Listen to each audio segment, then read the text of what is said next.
and welcome to the third episode of Engineering Tales, a series where we feature high achieving engineering members and awardees of ASEI, American Society of Engineers of Indian Origin.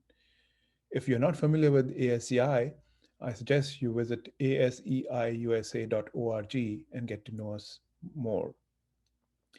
Now, today's guest is exceptional because he is not only a distinguished professor, he is he started his career as an engineer.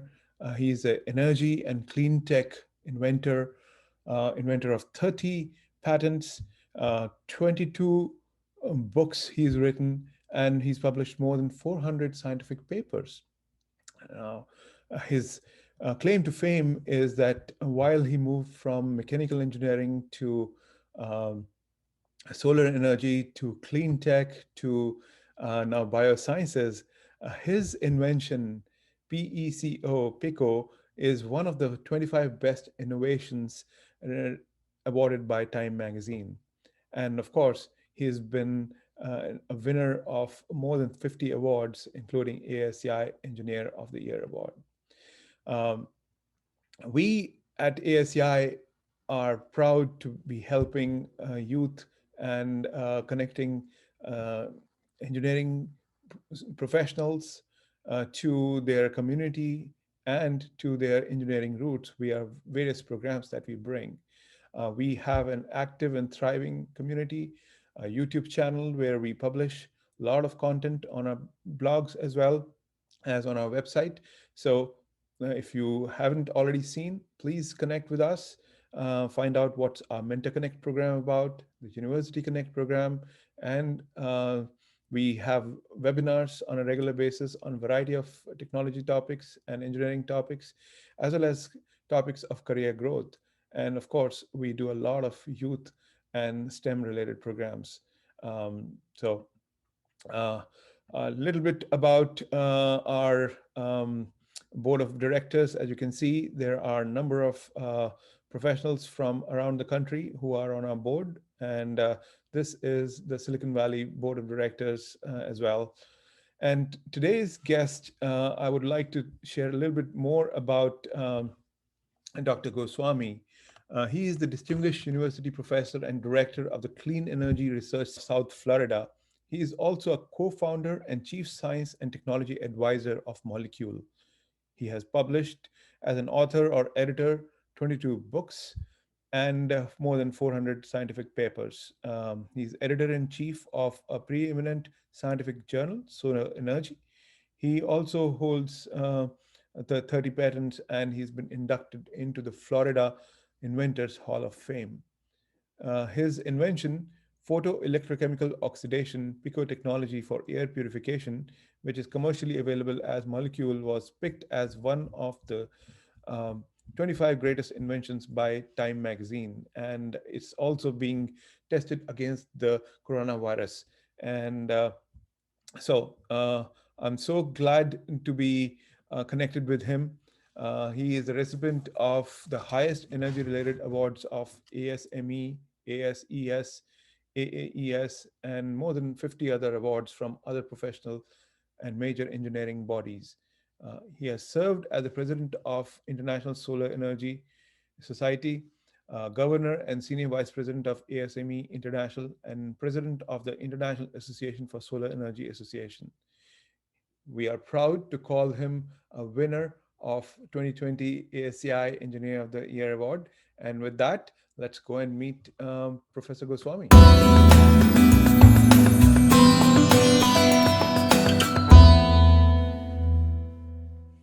Dr. Goswami, great to meet you again.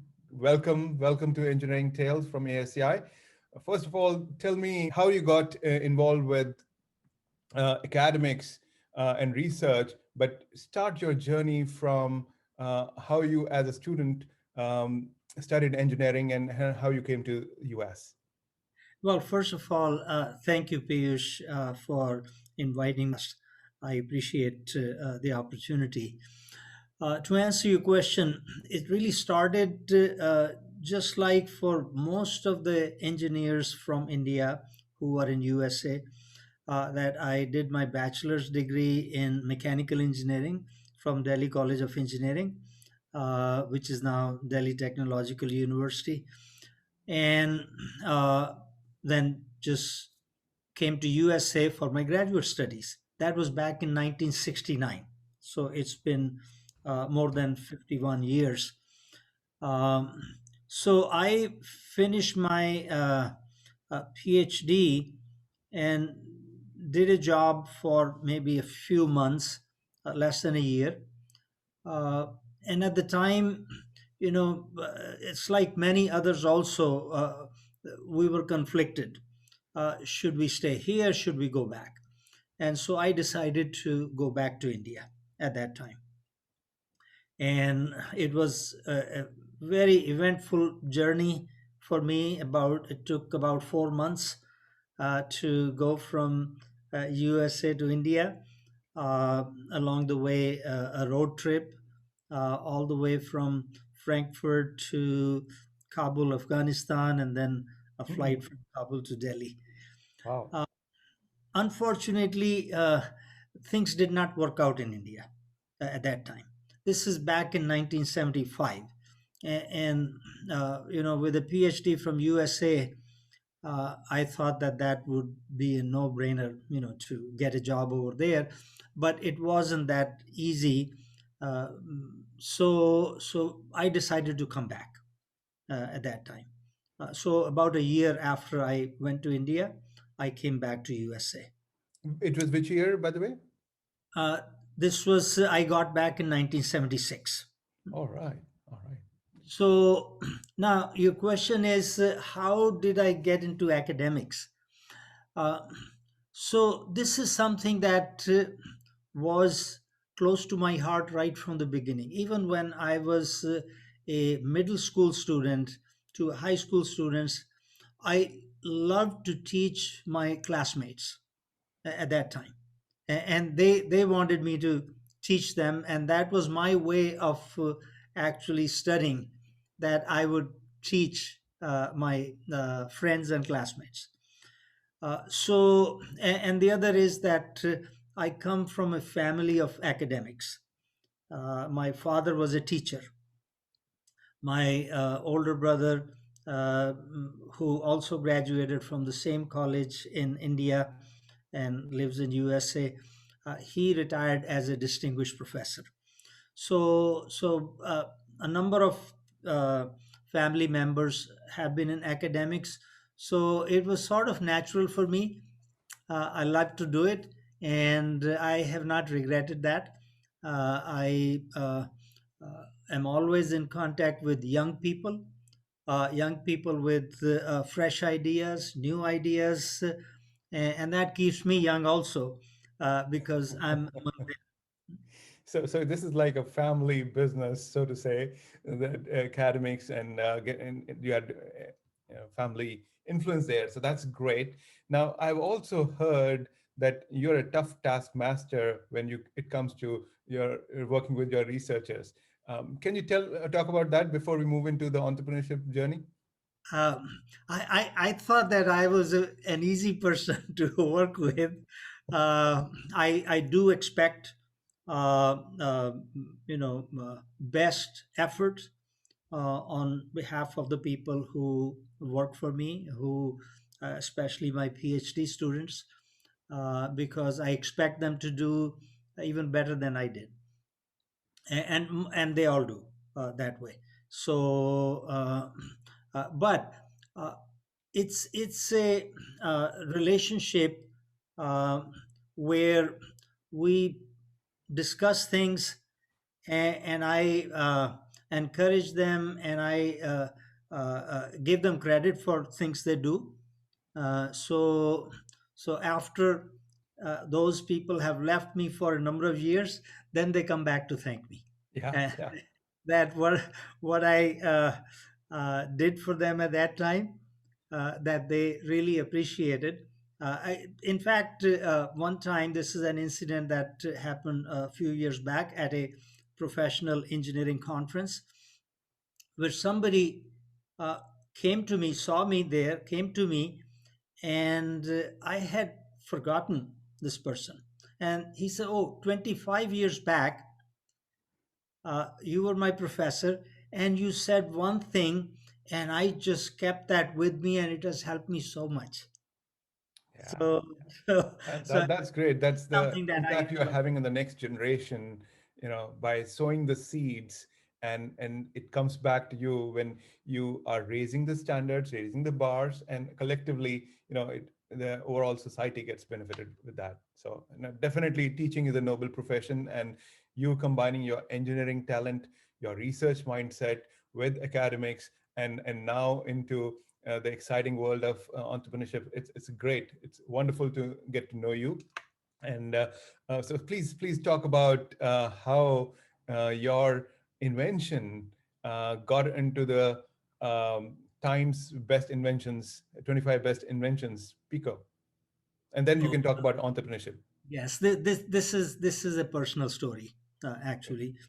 Uh, as you know, that my professional work, scientific research, has been mostly in solar energy. And there's a story about that also that I Mhm. will talk about, Sure. if you would like me to. Absolutely. Um, but this one that you asked, uh, it started with a personal problem. That is, my son, Dilip, he's asthmatic from birth. And while I grew up in India, and maybe I was exposed to almost everything you could be exposed to, so I must have developed immunity to Hmm. everything. Yeah. I did not have any, not even a feeling for what asthma feels like. But we saw him growing up and struggling to breathe. Uh, and so we used to have to take him to the hospital sometimes every month. Uh, and so we took care of his food allergies. We Hmm. figured out that certain proteins were allergic to him. He had nut allergies and some other allergies. So we took care of all of that. But then I felt that there were still some triggers for his asthma. And I figured that they are from the air that he was breathing. Hmm. So I said, okay, we should try to get a good air purifier, keep that in his bedroom to keep him safe. And you know what? I found out that on the market, there was nothing that was a technology later than 1940s. The best that was there was a HEPA filter, which was developed in the 1940s as a defense against nuclear fallout.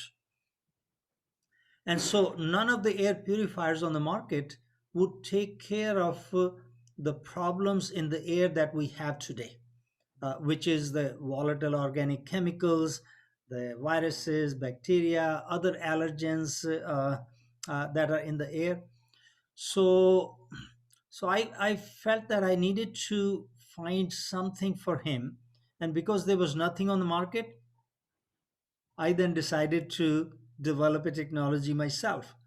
And it turned out that I had already developed a solar technology at that time, which we used to clean contaminated water.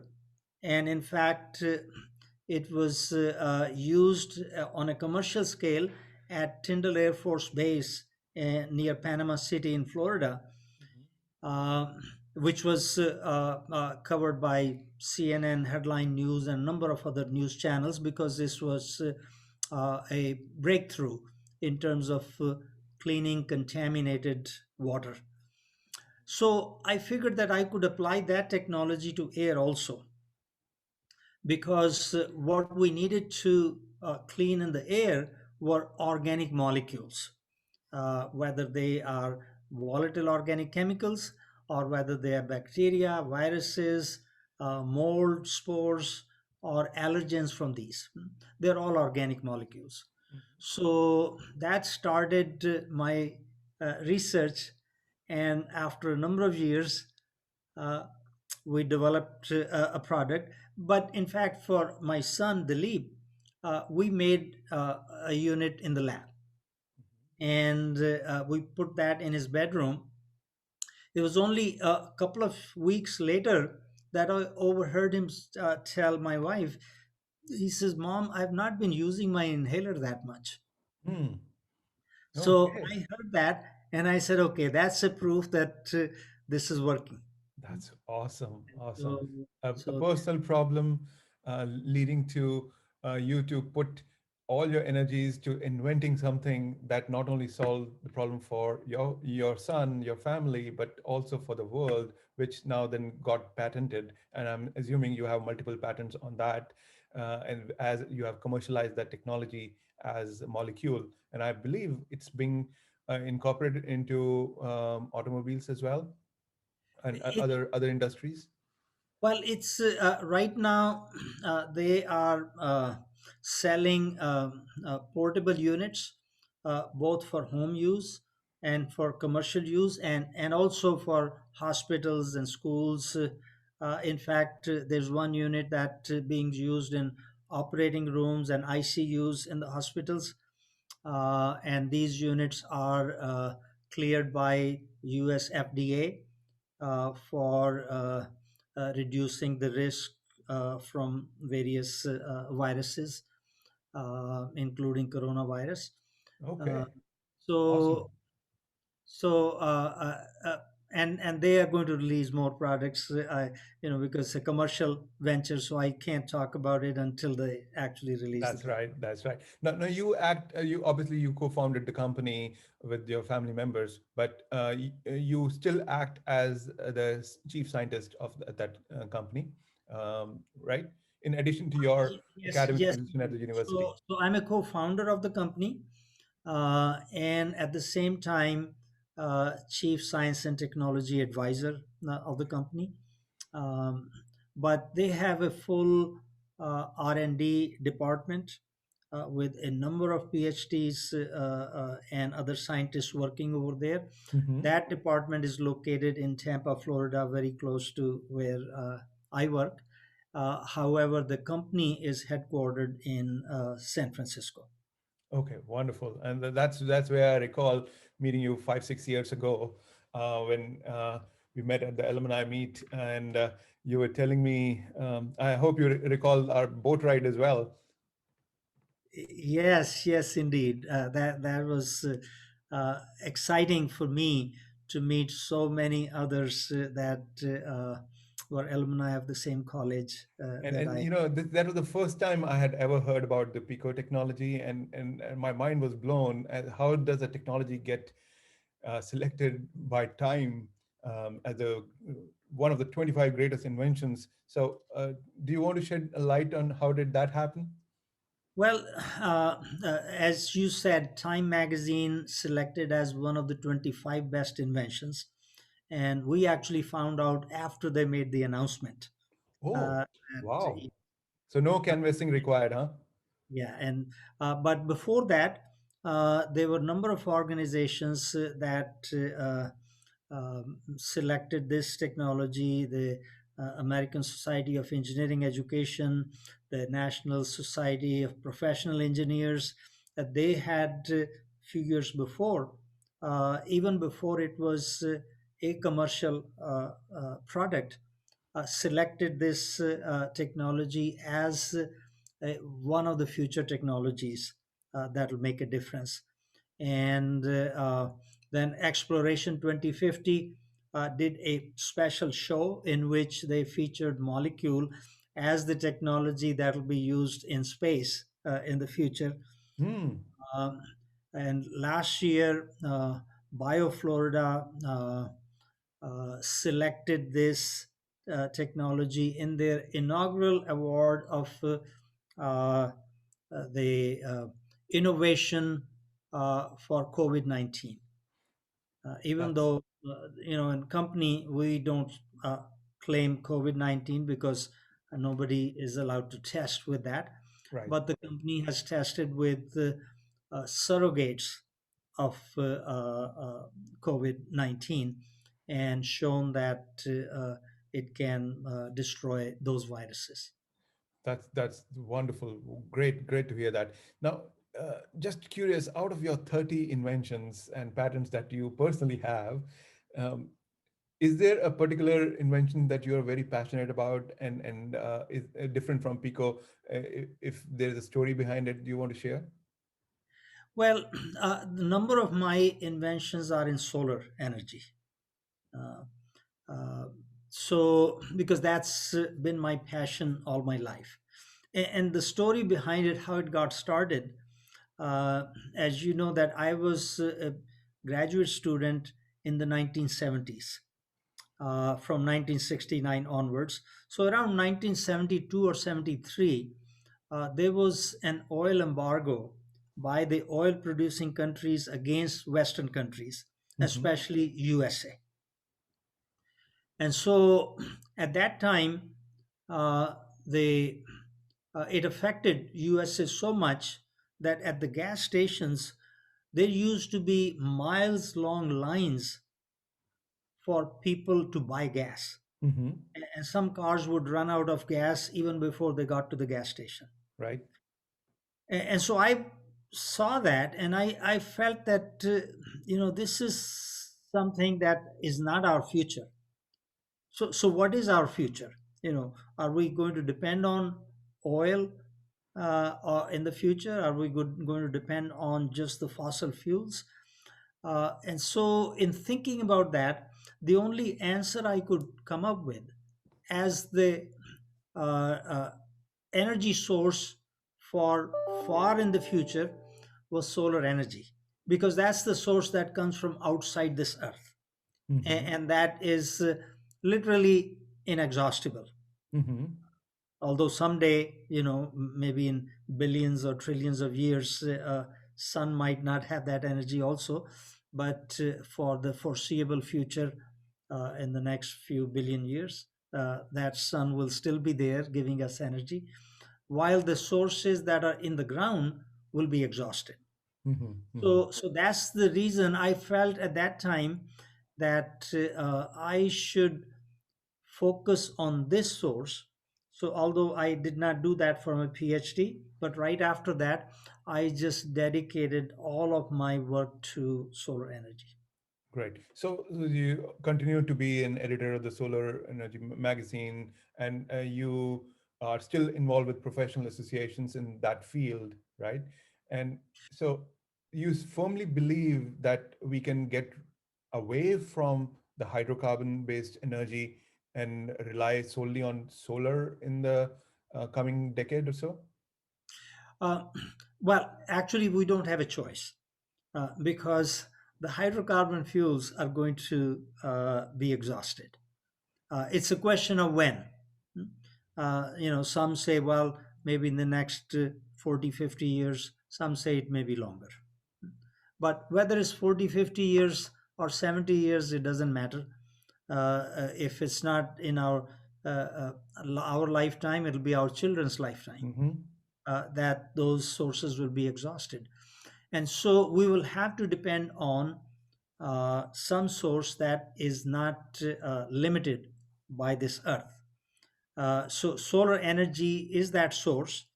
Um, at the same time, one of the biggest problems today for us to think about for our future is the global climate change, Mm-hmm. the environmental problem.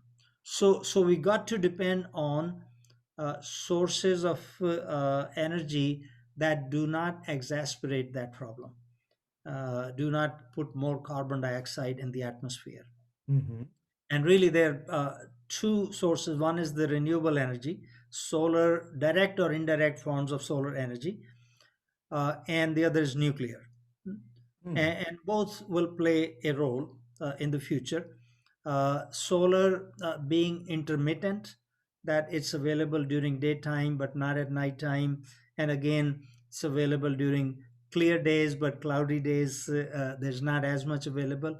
So solar will require storage of energy, Mm-hmm. uh, so that the energy for use is available 24/7.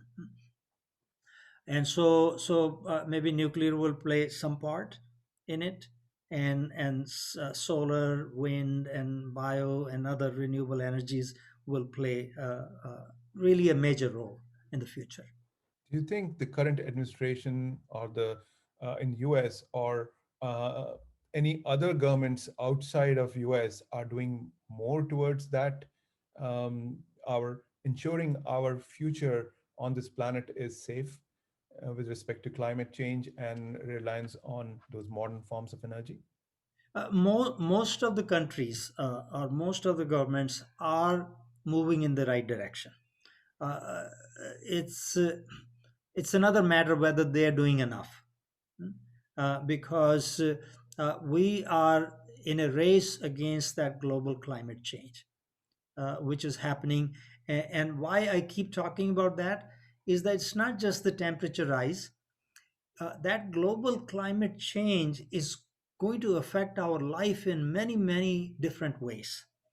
Uh, Mhm. it's not just the climatic events that have been happening in the past few years, extreme rains and extreme dryness.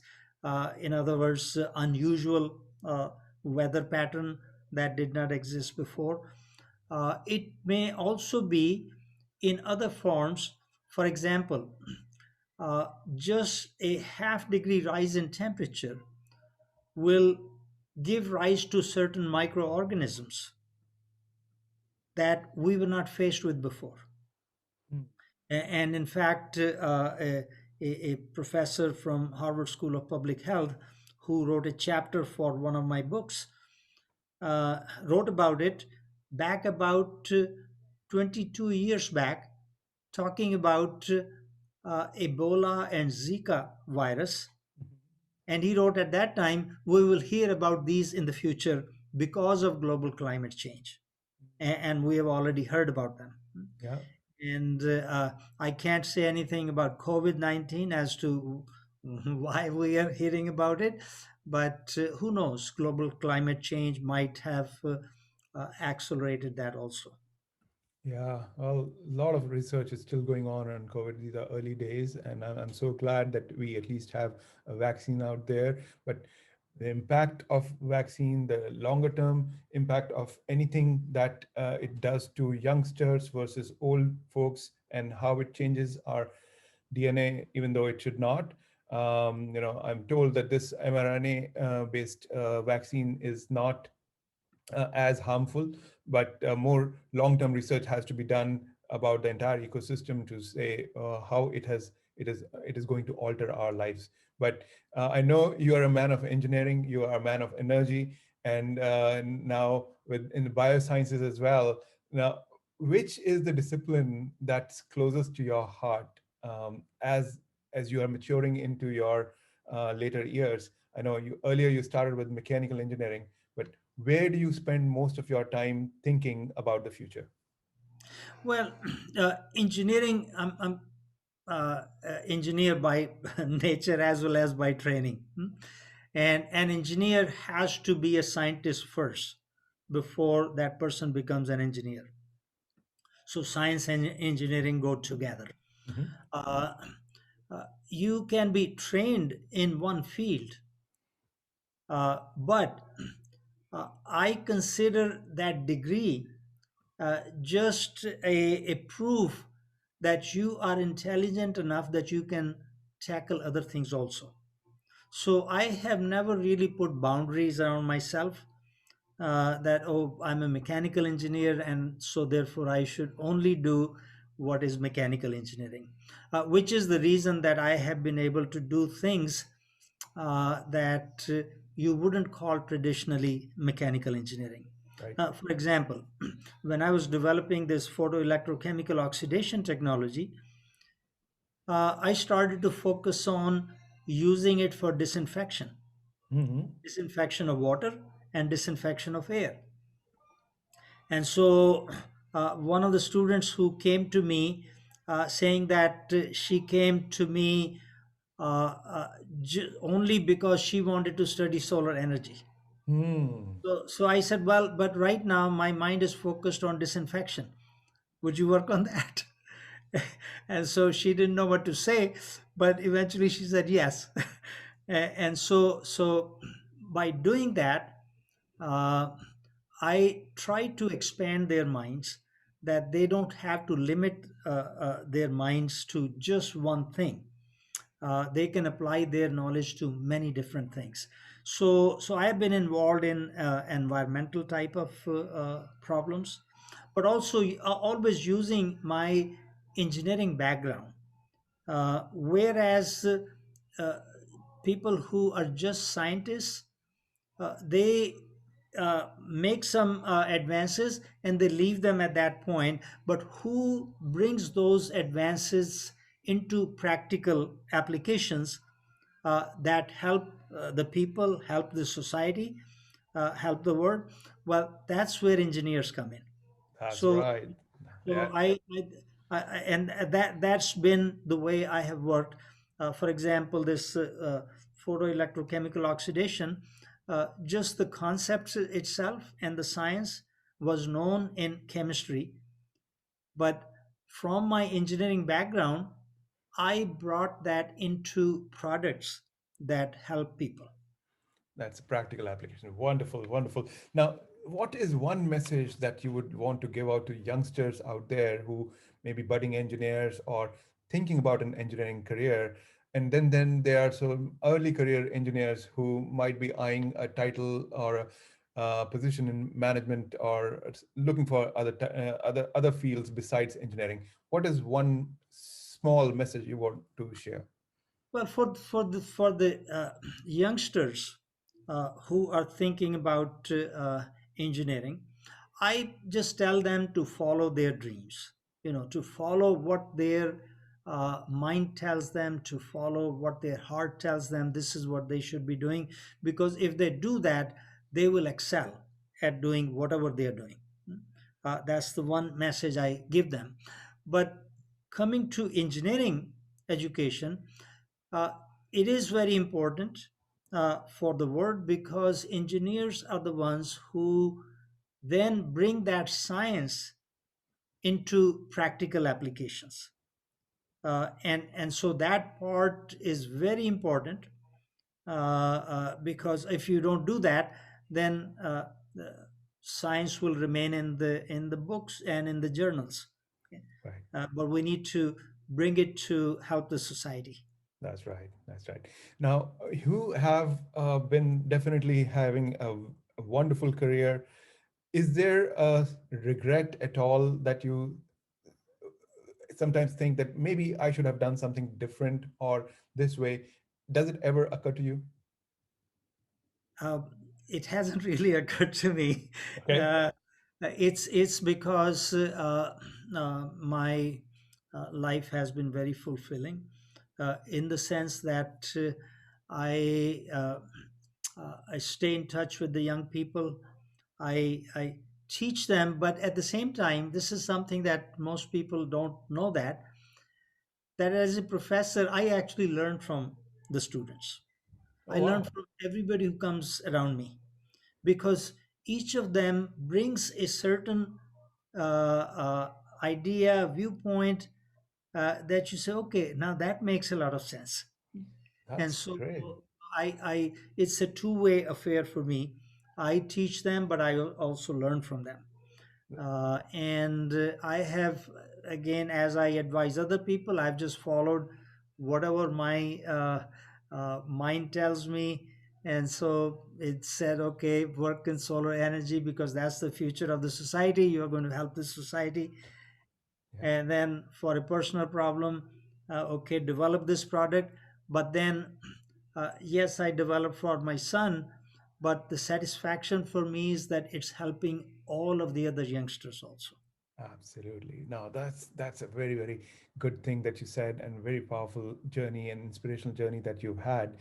You've been a very humble person as since I've known you, and you've never bragged. You've got, you know, so many books you've written, 400 papers that you've published, and 50 organizations have awarded you uh, great honors, including the latest award from ASEI in 2020 that you got. So um, would you like to show that plaque that you have for ASEI? Yes, certainly, and I'm very proud of it. So I do want to tell you. Let's see if you All can right. see that. That's great. One more Yeah. time, just display it fully so that we can all see. Yeah. This I display it in my home office very proudly because these days we are all working from home, uh, and I thank ASCI for uh, uh, giving me this honor. Uh, ASCI is doing great things. I appreciate uh, bringing this forum to engineers of Indian origin, bringing them together, mentoring them or arranging mentorship for them, bringing other information that is of use for them. Uh, so, uh, so then being recognized by this organization is a great honor for me. Wonderful, Dr. Goswami. Thank you very much for supporting ASCI and the powerful message that you shared for our members and audience at large. I hope we can stay in connection with you for our University Connect program. We are trying to launch uh, new initiatives this year. One of them is focused on university professors and university students of Indian origin and get them connected to ASCI as a member body. And as I'll reiterate, we give out free memberships to students and also scholarships from ASCI. So would love to have your support and your advice from time to time on this. I've already gotten the blessings from Chancellor Pradeep Khosla from UCSD, and I'm talking to a couple of other universities as well, in addition to corporates. So uh, thank you very much, Dr. Goswami, for being on the show here, and we shall be in touch. Namaste. It has been a pleasure for me, and thank you for giving me this opportunity. And namaste. Thank you very much.